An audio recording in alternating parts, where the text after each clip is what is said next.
If you're over 50 and you see your blood pressure highest at night, this video is for you.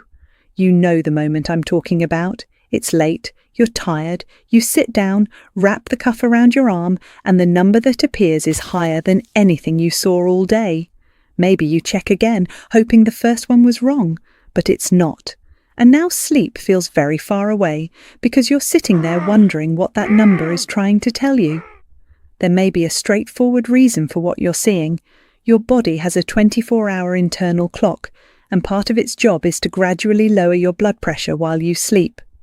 After 50, that process doesn't always work as reliably as it once did. For some people, this kind of shift may simply reflect changes that happen with age, but for others, a pattern of consistently higher readings at night may deserve a closer look from their doctor, because it can show them something that a daytime office visit would miss completely.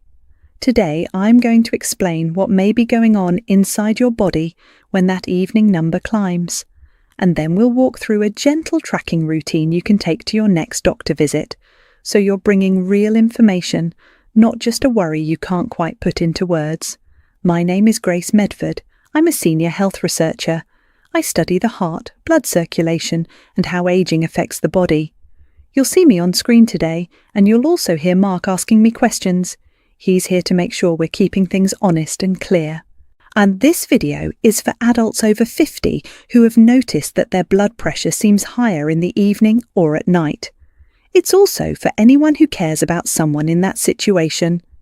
And before we go further, if right now you are experiencing sudden severe chest pain, serious difficulty breathing, or you feel like you may collapse, please stop this video and call your doctor or your local emergency number immediately. Now, Grace, I know a lot of people watching take blood pressure medication. Some take more than one. And I think when they hear new information about their readings, there's this fear of doing the wrong thing, of changing something they shouldn't. How should someone use what they hear today? That's an important question, Mark. I want to be very clear. Nothing you hear today should be used to stop, change, or adjust any medication on your own. And that includes when you take your medicine, the timing, which is something only your doctor should decide. My job today is to help you understand what may be happening. Your doctor's job is to act on it. Today is about understanding, nothing more, nothing less. So here's our plan. First, we'll look at what may be going on inside the body when blood pressure stays high or rises at night. Then, we'll put together a simple evening routine you can bring to your doctor.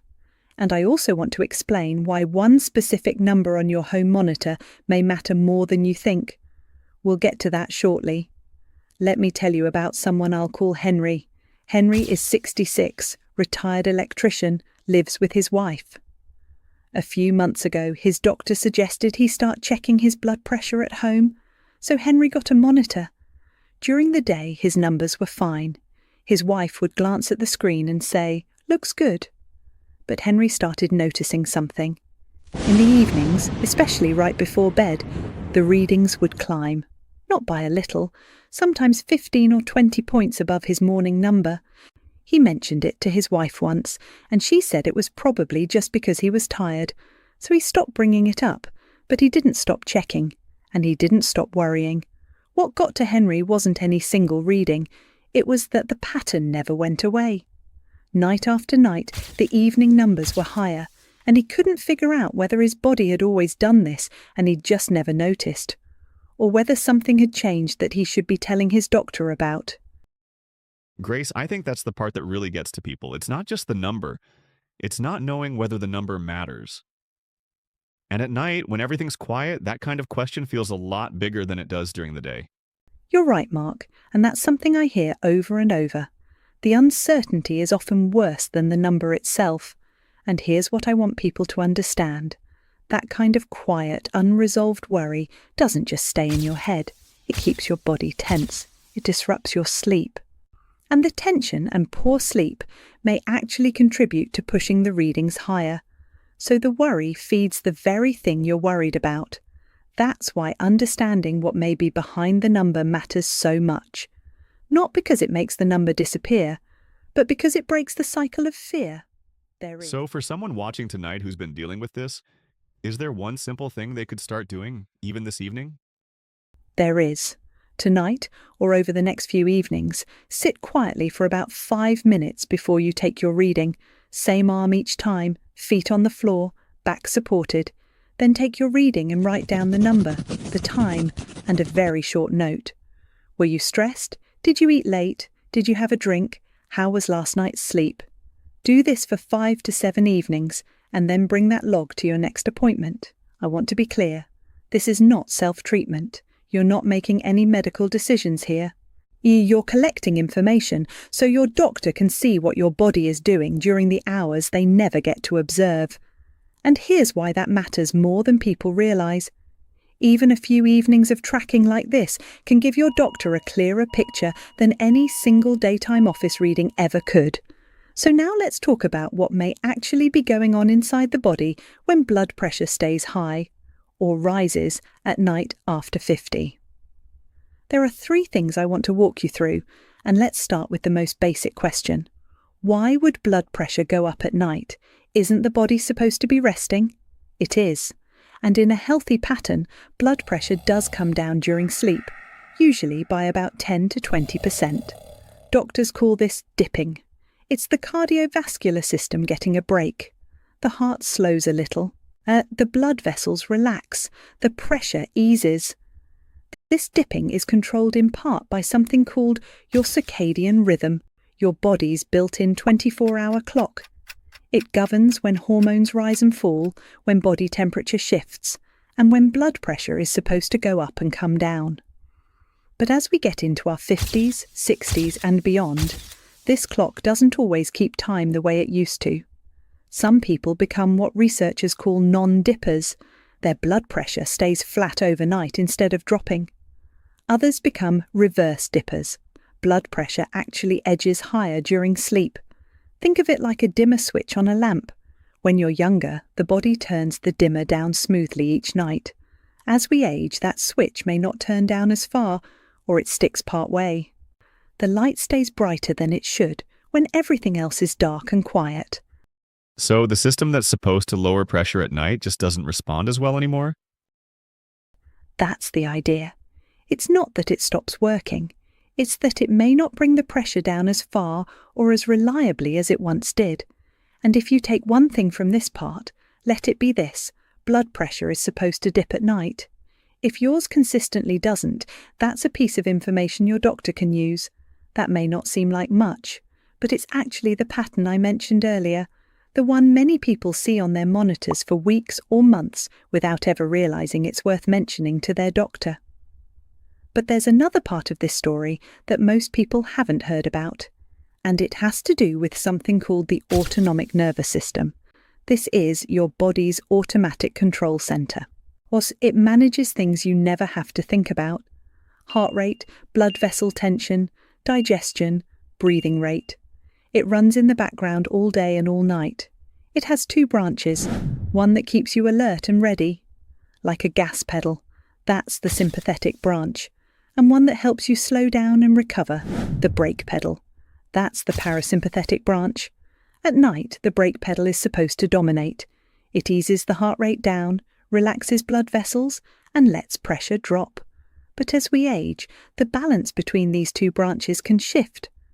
The gas pedal may stay a little too active at night, keeping the blood vessels tighter and the heart rate slightly higher than it should be during rest. Is that something people should be worried about? On its own, a gradual shift in this balance is something that can happen with age. It doesn't mean there's an emergency.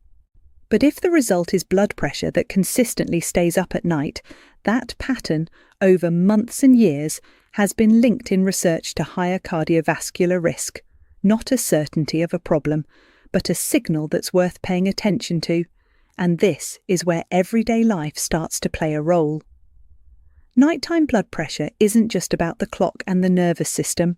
Things like poor sleep, chronic stress, alcohol in the evening, heavy meals close to bedtime, and even undiagnosed sleep apnea can all keep blood pressure elevated after dark. For some people, the timing of their medication may matter too, but that is something only their doctor can assess. The point is, There's rarely one single reason for a high nighttime reading.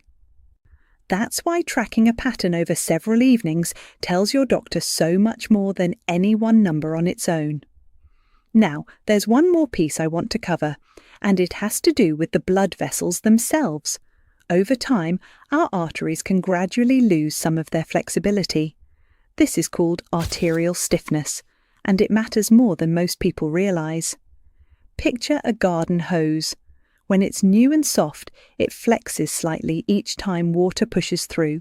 It absorbs some of the force. But when that hose gets old and rigid, it doesn't give at all. The pressure inside goes up because there's nowhere for the force to go. Our arteries can behave the same way. Flexible arteries stretch with each heartbeat and help cushion the pressure. Stiffer arteries don't. And at night, when blood vessels are supposed to relax and widen, arteries that have lost their flexibility may not open up as fully. That can be one more reason the reading stays high when the body is trying to rest. So it's really three things working together: the clock, the nervous system, and the blood vessels. Exactly. And any one of them on its own might not cause an obvious problem. But when all three shift in the same direction, less dipping, more gas pedal, stiffer vessels, the combined effect is what shows up on your monitor as a nighttime number that's higher than what you see during the day. If there's something about blood pressure at night that you wish your doctor had taken more time to explain, I'd like to hear about it in the comments. It helps me know what matters to you, and it helps other people realize they're not the only ones with these questions. Now, Grace, can we put this together as a simple routine someone can talk through with their doctor? Let's do that. And I want to keep this practical, because understanding the science only helps if it leads to something you can actually do. Step 1. Pick a consistent evening window for your readings. One reading about an hour after dinner, another right before bed. Before each one, sit quietly for 5 minutes. Same arm, feet flat, back supported. No talking, no phone. What you're doing here is letting the body settle. So the number you get reflects your real resting pressure, not whatever just happened 5 minutes ago. This is how you start getting readings you can trust. Step 2. Keep a simple written log. Write the date, the time, and both numbers, top and bottom. Then add a short note about anything that might be relevant. Stressful evening, late meal, glass of wine, bad sleep the night before. You don't need a medical diary, just a few honest words. A notebook beside the monitor is plenty.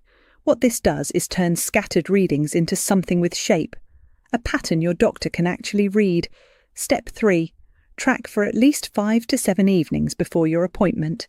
A single reading can bounce around for a dozen reasons, but a full week gives your doctor a trend, and a trend is something they can work with. Step 4. Before your visit, write down 2 or 3 questions. I know it can feel hard to find the words when you're sitting across from your doctor, so let me give you a few. You could ask: my evening and bedtime readings are consistently higher than my morning readings. Is this a pattern we should investigate? Or, could the timing of my blood pressure medication make a difference for my nighttime numbers? I want to be very clear here. That question is for your doctor to evaluate. Whether to adjust when you take your medication is a decision that depends on the drug, the dose, your other conditions. You raise the question, they make the call. And a third question: would a 24-hour blood pressure monitor be useful so we can see what's really happening overnight? And step 5, and this is often the part that changes the visit entirely. Bring the log and your questions with you. Hand them over right at the start to the doctor or the nurse. Before anyone starts talking, let them look at the numbers first. This does something important. It shifts the conversation from a quick blood pressure check to a real discussion about what your body is doing after dark. And that is a conversation most people have never had with their doctor, even if they've been worrying about it for months. Now let me explain why this routine works. And it ties directly to what we just covered. Because your circadian rhythm and your autonomic nervous system can change after 50, What happens to your blood pressure at night may look nothing like what your doctor measures during an afternoon appointment. Your evening log fills that blind spot. It shows your doctor the hours they would otherwise never see. And because stiffer blood vessels may be part of the picture, the log also gives your doctor context, a reason to dig deeper if the numbers suggest the nightly dip isn't happening. I think what makes this feel different is that you're not just worrying anymore. You're building something.